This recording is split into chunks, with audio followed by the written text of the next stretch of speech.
in 1986, August the 17th, I went to Blue Mountain Records, right? I was in a car, a taxi with Henry. Henry was a taxi driver with Clement Ire. Clement Ire was my protege. It's like, in those days, I used to DJ on sound systems, yeah? Mm-hmm. And I used to jump on the sound system truck like Friday, and I wouldn't come back home until Sunday. Why? Yeah, I would DJ Friday night, Saturday night, and I'd come back home Sunday or Monday morning, yeah? All right. I used to work on a sound system called Rambo International, and then I started working on Sweet Love. Mm-hmm. Now, Sweet Love sound system was owned by Flower Gun, a very popular DJ. Mm-hmm. We run things don't run with. Anything we do, it after Red Dragon. Flower Gun's brother was Red Dragon. Right. So Red Dragon sing, duck, every person you feel wine and come up, duck, every person you, all never. So Red Dragon, to me, was the baddest motherfucker as a DJ. So but my role was to warm the dance up. You rolled that shit mad quick, I ain't gonna lie. You know like? He said like this. He did one thing, it was good. That shit was magic. So... By the way, let me tell you something. The whole time I was like, I gotta watch how he rolled a Smith today. I gotta watch. So I've been waiting for this whole moment. Go ahead, I'm sorry. My role was to warm the dance up. I used to, as a young entertainer, I used to be with an entertainer called Terry Ganzi.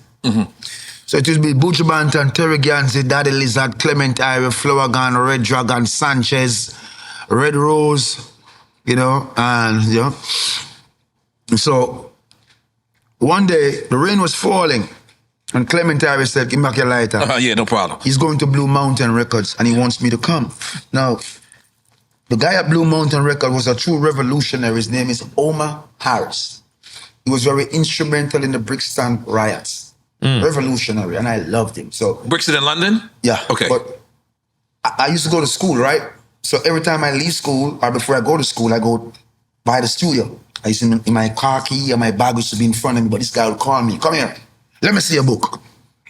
And take my book bag and go through my book bag and shit. I'm like, fuck this guy up. He was shaking you down? But he liked my style. Right. I didn't know that. Anyway. One day I went there and the rain was falling. And Clement Ire was in the studio and he was saying he was going to Penthouse Records. And Omar Harris looked at Clement Ire and said, "Take Buju with you so we can have an experience of what a studio looked like." I was 16 years old.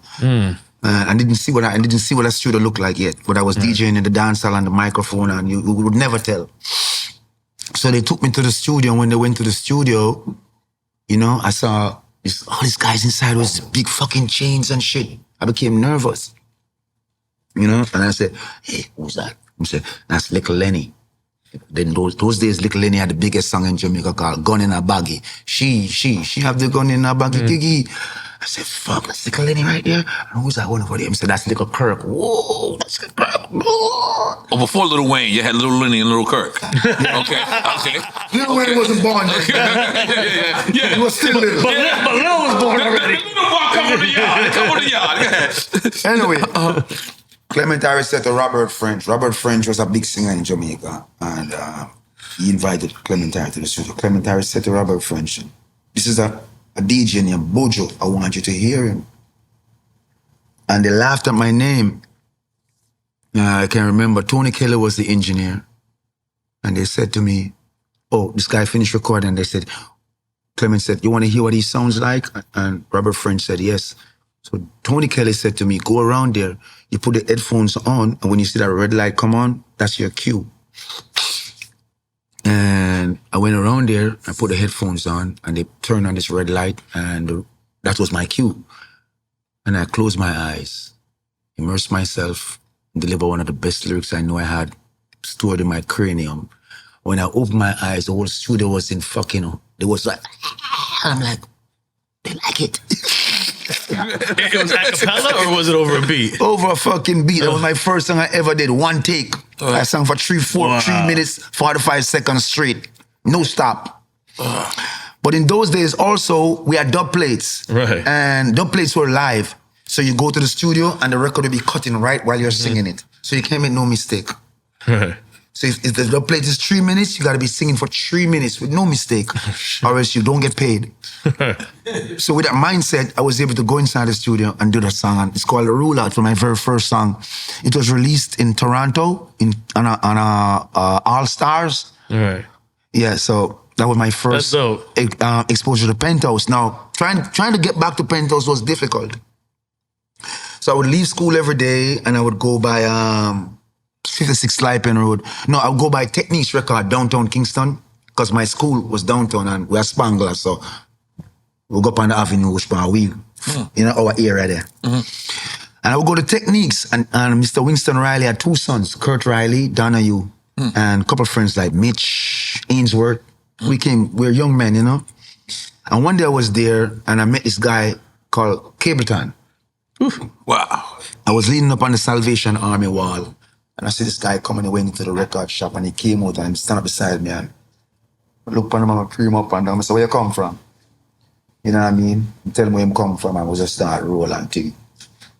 Anyway, I said to him, say, "Yes, bought shit up the road me and Penthouse, I go check it out." In those days, we don't pay bus fare, you know, we just jump on the bus and beat the bus up. Yeah. You can't charge me, I worked. So went to Penthouse and this guy would not let us in. This guy, the gate man. Anyway, you know, we keep going back and it was a tussle. But then I recorded a song done by from Mr. Winston Riley, who owned Techniques Records through the downtown, called Stamina Daddy. And this song take off in Portmore, which is a different province. And there was this engineer who worked at Penthouse by the name of Stumpy, who knew about this song and what it was doing in that part of the island. Right. And he heard how I was at the gate. And he told him to let me in. But Donovan Germain wasn't there. And they weren't really having it because the gate man who was there, I used to spar with some junglers and one named Junior Vibe. I lick down the gate man because he wouldn't let her in. So I lick him down with a big stone. Oh God, I wasn't ready. So when the boss here say I lick down him gate man, they don't have nothing to do with that. Anyway, Stumpy play my cars and I go inside there and I sing a song for them man for dead. Make them know we not see no lead. Gunshot for bust up in an informer head. And I sing the next song for them named Jackie and Jason, Gamp and Price, big up on yourself. Yeah? So, they gave her a year. And then Dave Kelly liked my writing style. And he started picking me up in the ghetto. Come in the ghetto, come pick her up. So now they're bringing you to the studio. Yeah, and then we know when I start come in the ghetto, come pick her up and take her to various dances and various barbecues and various concerts that them offer, so I could hone my skills, you know. So that was my first introduction to Penthouse. I still never meet Donovan Germain until about 6, 7 to 8 months later when he come and he hear my music. And the first thing he said was, this cannot be put out on his label because it was too rough. So we asked him for a label and he gave us a label called Rude Boy Kelly, and that was it. And that was under Penthouse? Subsidiary. Yeah. Oh, wow. Yeah. You ever did business with, what is it, VP Records? VP. No, VP Records is a stalwart in the Jamaican community because they are able not only to understand the music, but to market it to a demographics that need it and make it reach the masses. Now, they've been here for quite some time and they've been doing tremendous work. We had VP, we had Superpower, we have Shelly. Right.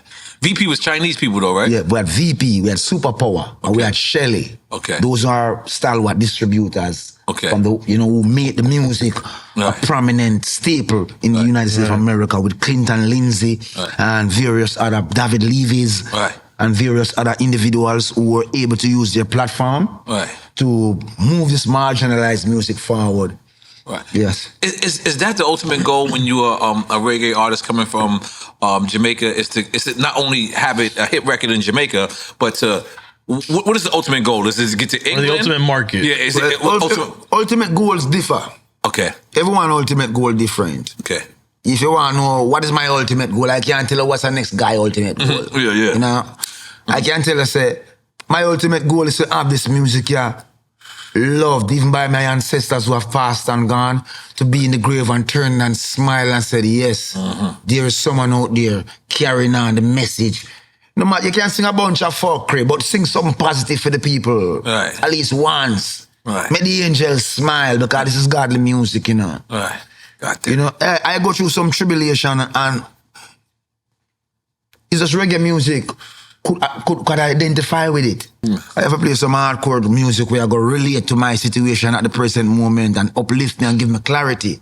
Right. Something that speaks to my soul. Now, everyone different. Someone will find it in soundscape with no voice, but just music and raindrops and Right. you know what I mean? But I take solace in reggae. Okay. And a lot of people do.